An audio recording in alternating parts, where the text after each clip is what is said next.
Hi guys! For today's video, ayan, samahan nyo kung magluto tayo ng garlic butter. Nahipon, binalatan ko isa-isa, 2 kilo. Imagine, ganyan.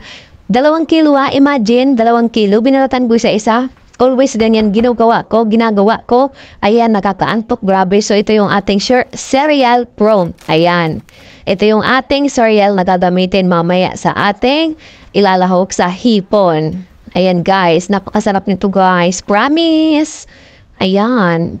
Ito lang na cereal na to ang inuulam ko sa kanin. Diyos ko. 1 kilo bigas. Kulang, char. So, ito na nga, mainit na yung mantika. Ayan na, pretuhin na natin isa-isa. Guys!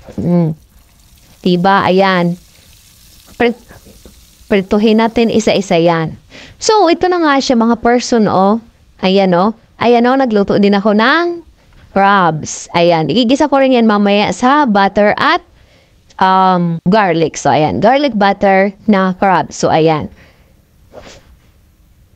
At dahil tapos ko na nga siyang iprito na isa-isa. At isa-isa ko rin bilatan. Ayan yung sinasabi kong cereal prawn, guys. Ang sarap nito. Ayan. Igisa ko muna siya sa butter or mantika pala linagay ko. Ayan. Mantika at garlic, din kinisa ko na yung cereal. So, ilalagay ko na nga yung ating hipon na binalatan ko isa-isa. Penrito din. Ayan, napakabuting-ting na ito mga person gawin. Pero talagang masarap siya. Ika nga, kung gusto mong masarap, pagtrabahuhan mo, char. Oh! Totoo yun. So, ayan. So, syempre, sinalin ko muna yung ibang cereal para ipatong ko sa ibabaw para nakatap. Pero ihahalo ko pa rin siya siyempre. So, ayan, ang ating cereal prawn, mahipon. For today's video, siyempre, maglalagay tayo ng ginisa mix. Ito lang guys, na ano na to, talagang solve bang kain mo dito, solve ba?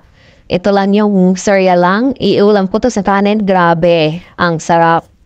Maraming makakain. Sa hipon, wag na kasi hindi ako mahilig sa hipon. Tikim-tikim lang. Ayun. So, ito na nga po ang ating finished dish for today's hipon na recipe. At ito na nga ulit, magigisa na ulit ako ng butter. Ng bawang. Siyempre, butter yung linagay ko kasi always butter ang aming ginagamit. So, ayan. Sunog-sunog lang nga yung bawang.